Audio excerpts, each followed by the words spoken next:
Jadi, kalau ide saya hanya kuat untuk jadi cerpen, jangan maksa untuk jadi program sinetron. Kalau konflik kalian hanya selevel pertengkaran, percekcokan, maka cerita kalian tidak cukup kuat.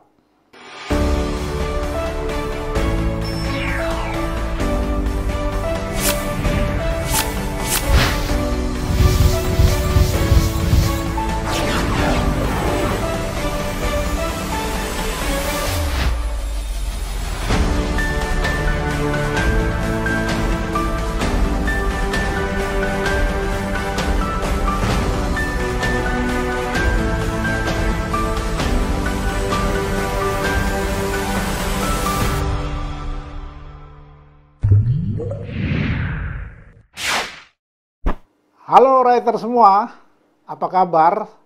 Semoga kabar kalian baik-baik saja, sehat walafiat, lahir dan batin. Amin. Kali ini saya mau mulai membahas hal yang mungkin sangat mendasar bagi yang baru. Agar para penulis pemula atau orang yang mau mulai belajar menulis mendapat kesempatan belajar dari awal. Pokoknya buat kalian yang baru mulai belajar nulis, merapat aja ke sini. Kita belajar nulis bareng sampai bisa. Yang sudah bisa nulis, ya mohon bersabar. Kecuali kalau mau mengingat kembali, ya mari silahkan gabung aja di sini. Nah, kita mulai. Dari mana datangnya ide cerita? Pertama, dari pengalaman pribadi penulisnya sendiri. Bagi seorang penulis, hal yang paling mudah untuk dijadikan bahan tulisan adalah hal yang paling diketahuinya dan hal yang paling disukainya. Kan begitu. Contohnya Oliver Stone mendapat inspirasi dari pengalaman pribadinya sebagai tentara di Vietnam untuk menulis filmnya yang berjudul Platoon.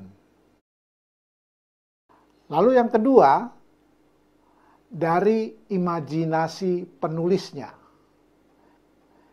Imajinasi yang muncul setelah hatinya tersentuh oleh suatu masalah yang dialaminya, baik itu langsung maupun tidak langsung, lantas masalah itu menggugah keprihatinannya. Dan dari keprihatinannya itu lalu direka sebuah karya untuk menjawab, menanggapi, dan memaknai keprihatinannya itu. Contohnya, Rano Karno waktu membuat sinetron Sidul Anak Sekolahan lahir dari imajinasinya atas sebuah keprihatinan yang dialaminya. Bang, Sidul abang suruh bongkar mesin ya? Dia kan mau ke pabrik. Emang kenapa ya? Lo nggak senang ya kalau gue suruh Sidul bongkar mesin?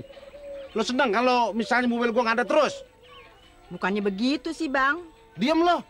Gue capek-capek sekolahin Sidul sampai jadi tukang insinyur. Bukan buat ngerjain mesin orang doang. Ini yang penting. Pendaringan lo. Iya, ayah tahu.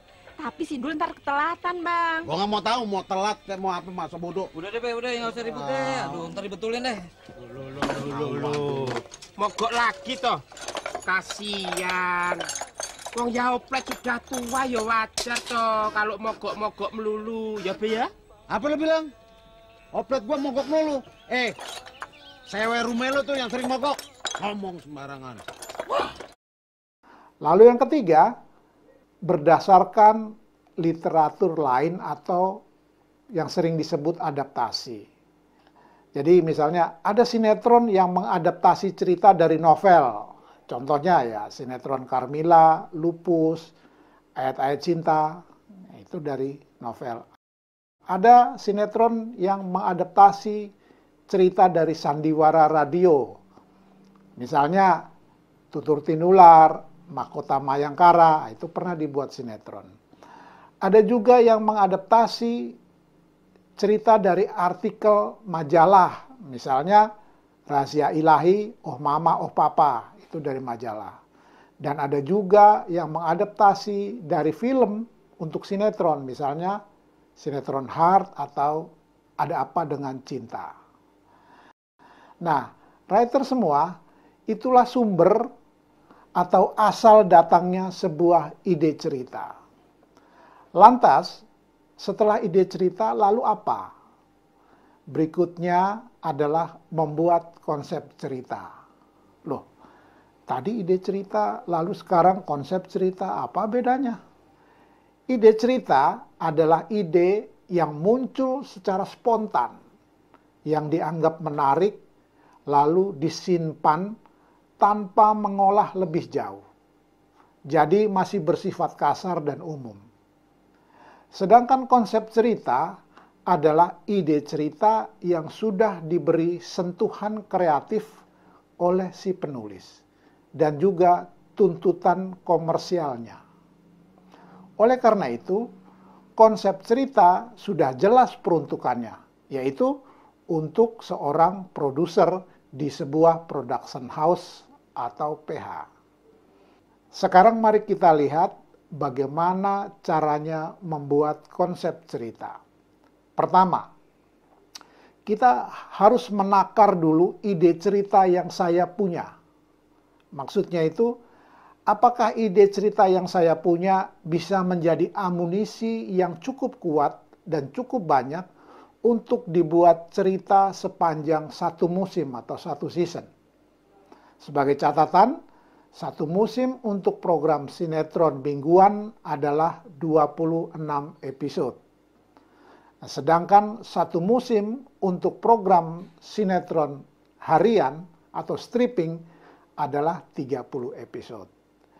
Jadi, kalau ide saya hanya kuat untuk jadi cerpen, jangan maksa untuk jadi program sinetron yang panjangnya minimal 26 episode. Ini mesti dicarikan lagi konflik yang lebih besar. Yang kedua, kita harus memenuhi tuntutan komersialnya atau tuntutan bisnisnya. Maksudnya apa? Misalnya dalam cerita saya ini, artis siapa yang cocok untuk memerankan tokoh utamanya? Itu ya. Lalu yang lain lagi, cerita saya ini bagusnya bentuknya series atau episodik. Series itu maksudnya ceritanya bersambung terus dari awal sampai akhir. Kalau episodik, ceritanya selesai per episode. Episode berikutnya ceritanya baru lagi. Hanya tokohnya saja yang selalu sama. Itu episodik. Tetapi umumnya sinetron kita saat ini, karena tayangnya itu setiap hari, tidak ada lagi sinetron kita ini yang tayang mingguan. Maka orang sering membuat yang series. Tipenya itu tipe yang series. Nah, writer sekalian, itu tadi garis besar soal konsep cerita. Setelah itu, untuk mulai menulis skenarionya, seorang penulis sebaiknya membuat panduan atau buku panduan yang bisa menuntun dirinya dalam proses menulis. Biasanya, kalau kita bicara mengenai cerita atau bicara cerita drama, kita bicara soal yang namanya konflik. Maka mari kita mulai dari konflik. Nah, tadi kita sudah bicara soal menakar konflik cerita. Seberapa besar sih konflik dalam cerita saya ini? Ingat, konflik ya. Konflik itu tidak sama dengan pertentangan, pertengkaran, atau beda pendapat. Tidak. Konflik itu harus lebih besar dari semua itu. Konflik itu orang harus berjuang dalam hidup dan mati untuk mendapatkan obsesinya. Begitu ya. Jadi kalau konflik kalian hanya selevel pertengkaran, percekcokan, maka cerita kalian tidak cukup kuat. Tidak bisa dibuat berepisode-episode panjangnya. Nah, secara konvensional ada beberapa tipe konflik. Konflik seorang melawan seorang, konflik seorang melawan kelompok orang, konflik kelompok melawan kelompok, lalu ada lagi konflik seorang atau kelompok melawan sebuah bencana, lalu ada konflik seorang atau kelompok melawan binatang atau makhluk misterius. Ada juga konflik cinta yang tidak bisa bersatu karena beda status sosial atau kasta. Yang terakhir ini umumnya menjadi kekasan cerita sinetron kita. Umumnya cerita sinetron kita kayak gitu. Nah, kalau kalian sudah tahu garis besar konfliknya, kita sudah bisa membuat buku panduan, gitu ya. Itu gunanya. Buku panduan ini umumnya diperlukan kalau dalam proses menulisnya dilakukan secara tim atau kelompok. Tetapi kalau menulisnya sendirian, seorang diri itu, biasanya buku panduan tidak dibuat.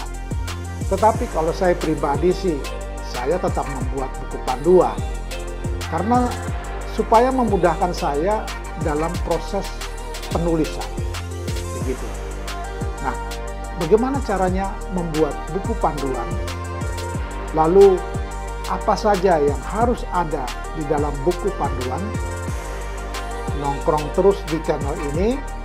Saya Fred Suban, salam sehat, tetap semangat, and freeze!